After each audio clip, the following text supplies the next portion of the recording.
Channel scholar learner में आपका स्वागत है। आज हम एक रोमांचक ऐतिहासिक यात्रा पर निकल रहे हैं। आज का हमारा विषय है 1000 वर्षों में आए बदलावों का अन्वेषण। तैयार हो जाइए यह जानने के लिए कि मानचित्र भाषाएं, समाज और धर्म समय के साथ कैसे विकसित हुए। इस यात्रा में हम प्राचीन सभ्यताओं के उत्थान और पतन, ऐतिहासिक घटनाओं के प्रभाव और मानवता के विकास की कहानियों को जानेंगे। यह अन्वेषण हमें यह समझने में मदद करेगा कि कैसे अतीत की घटनाओं ने हमारे वर्तमान को आकार दिया है और भविष्य के लिए सबक प्रदान किया है। तो चलिए इस अद्भुत ऐतिहासिक यात्रा की शुरुआत करते हैं और समय के साथ बदलते मानवता के सफर को करीब से देखते हैं। क्या आपने कभी सोचा है कि इतिहास समय के साथ कैसे बदलता है?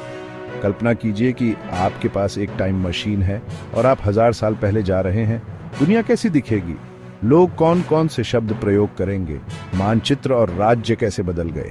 आइए हम इन रहस्यों को एक साथ सुलझाते हैं। प्रारंभिक समय में व्यापार मार्ग और सभ्यताएं कैसे विकसित हुईं और उन प्राचीन आविष्कारों ने हमारे जीवन को कैसे बदला। समय यात्रा की इस रोमांचक अवधारणा के साथ हम इतिहास को नए दृष्टिकोण से देख सकते हैं।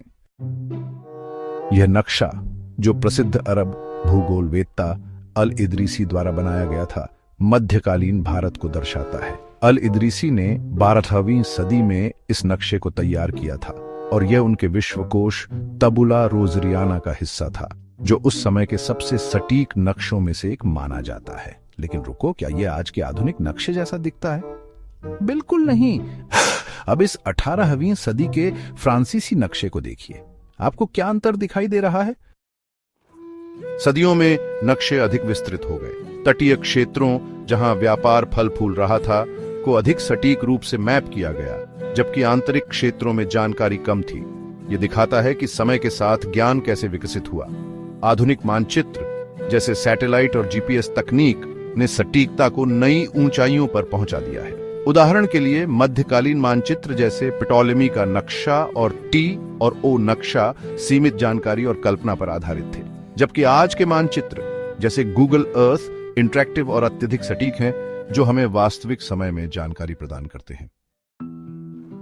जिस तरह नक्शे बदले, वैसे ही भाषाएं भी बदली। आज हिंदुस्तान का अर्थ भारत है, लेकिन क्या आप जानते हैं कि 13वीं शताब्दी में मिन्हाज-ए-सिराज ने हिंदुस्तान शब्द का उपयोग केवल उत्तर भारत के कुछ भागों के लिए किया था। बाद में मुगल सम्राट बाबर ने इसे पूरे उपमहाद्वीप की भूमि, संस्कृति और लोगों का वर्णन करने के लिए प्रयोग किया। देखिए कैसे शब्दों का अर्थ बदल सकता है।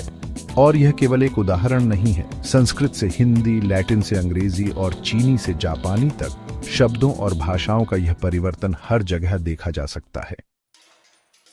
क्या आप जानते हैं कि उस समय विदेशी किसे कहा जाता था? आज हम दूसरे देश के लोगों को विदेशी कहते हैं, लेकिन मध्यकालीन युग में यहाँ तक कि एक गांव से दूसरे गांव में जाने वाला व्यक्ति भी विदेशी माना जा सकता था। उदाहरण के लिए, एक शहर में रहने वाला व्यक्ति जंगल में रहने वाले व्यक्ति को विदेशी समझ सकता था। ऐतिहासिक रूप से व्यापार मार्गों पर यात्रा करने वाले व्यापारी भी अक्सर विदेशी माने जाते थे। प्राचीन यूनानी और रोमन सभ्यताओं में किसी भी बाहरी व्यक्ति को विदेशी कहा जाता था, चाहे वह पास के क्षेत्र से ही क्यों न हो। इसी तरह प्राचीन चीन और भारत में भी विभिन्न क्षेत्रों के लोग एक दूसरे को विदेशी मानते थे। इतिहासकारों के पास टाइम मशीन नहीं है, लेकिन उनके पास प्राचीन किताबें, पांडुलिपियां, शिलालेख और सिक्के हैं, जो हमें इतिहास समझने में मदद करते हैं। इसके अलावा प्राचीन मानचित्र, पुरातात्विक स्थल और ऐतिहासिक कलाकृतियां भी महत्वपूर्ण स्रोत हैं। लेकिन यहाँ एक समस्या है। उस समय किताबें हाथ से लिखी जाती थी।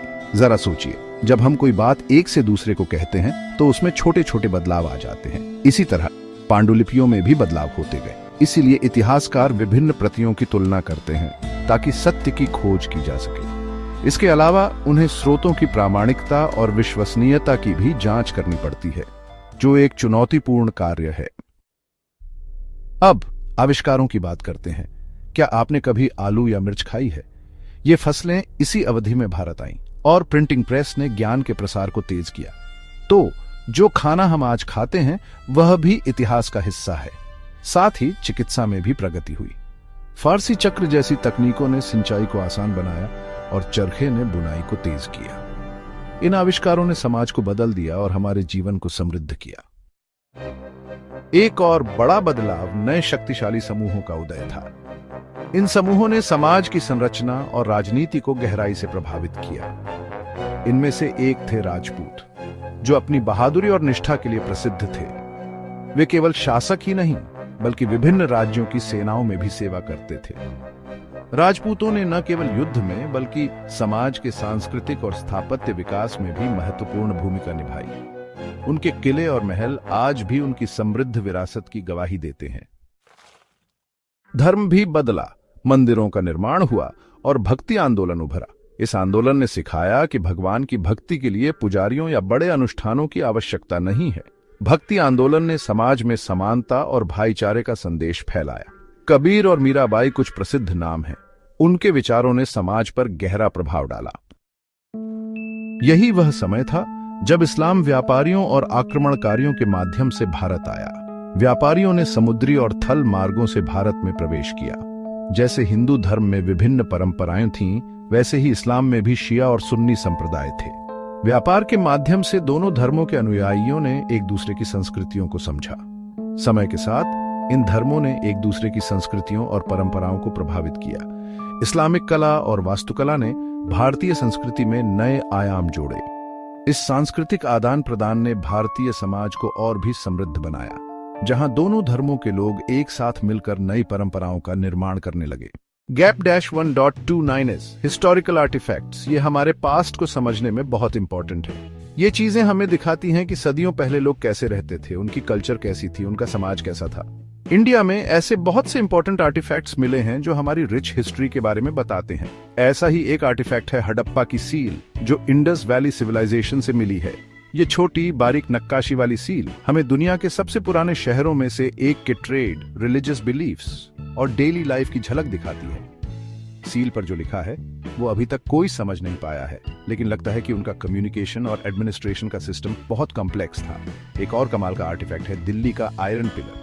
ये दिखाता है कि पुराने इंडियन क्राफ्ट्समैन कितने स्किल्ड थे। 100 साल से भी ज्यादा पुराना होने के बाद भी इस पिलर में जंग नहीं लगी है। ये गुप्ता पीरियड के साइंस का कमाल है। अशोका पिलर्स, जो इंडिया के अलग अलग हिस्सों में है, वो भी एक एग्जाम्पल है। इन पिलर्स पर एम्परर अशोका के एडिक्ट्स लिखे हैं। ये हमें उनके राज्य के बारे में इंफॉर्मेशन देते हैं और ये भी बताते हैं कि उन्होंने बुद्धिज्म कैसे फैलाया और नॉन वायलेंस और टॉलरेंस की उनकी फिलॉसफी क्या थी। ऐसे आर्टिफैक्ट्स सिर्फ पुरानी चीजें नहीं हैं, ये एंशिएंट सोसाइटीज के मिस्ट्रीज को अनलॉक करने की कीज हैं।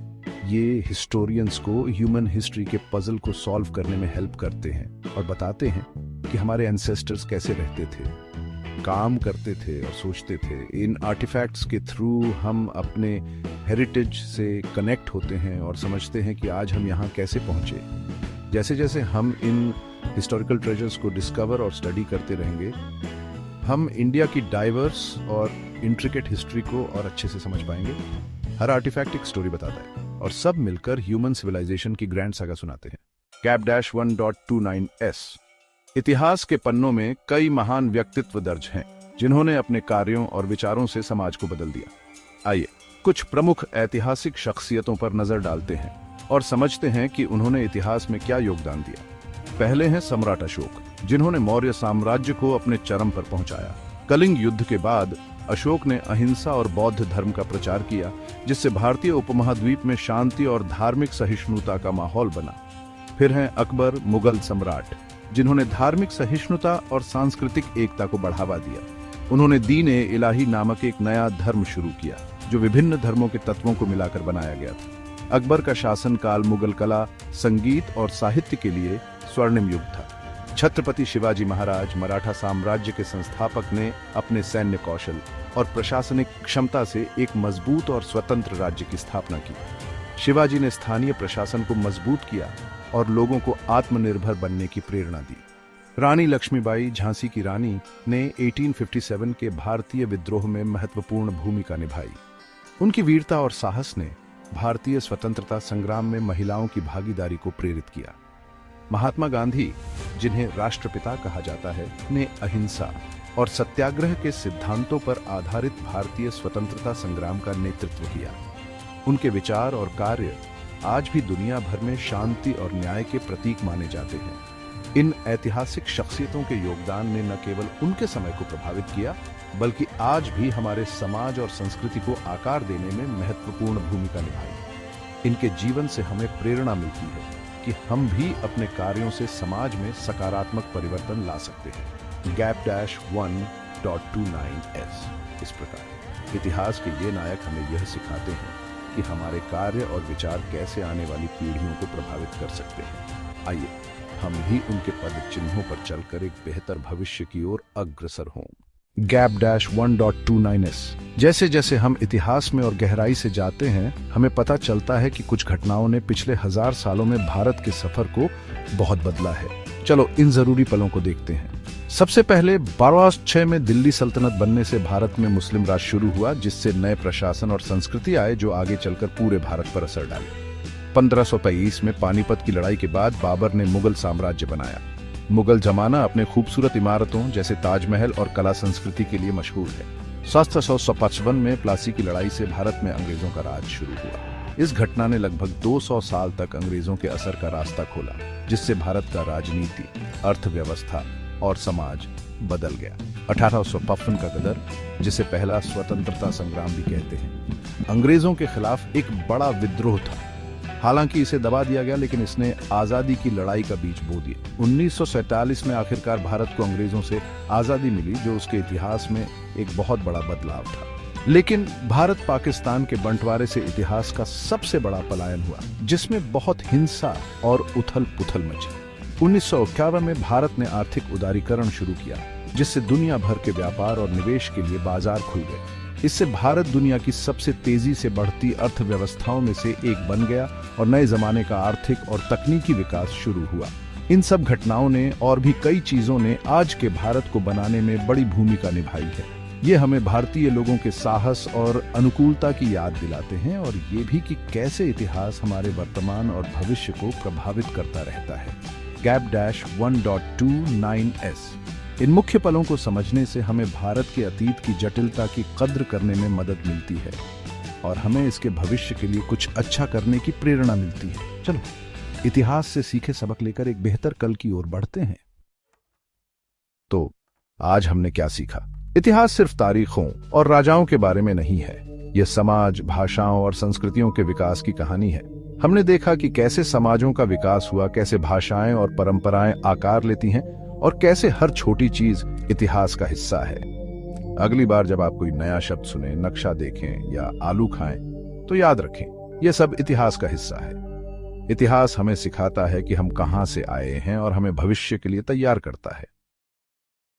देखने के लिए धन्यवाद। यदि आपको यह वीडियो पसंद आया तो लाइक करें, शेयर करें और स्कॉलर लर्नर चैनल को सब्सक्राइब करें, ताकि आपको और भी रोचक ऐतिहासिक जानकारियां मिलती रहें। अगले वीडियो में फिर मिलेंगे।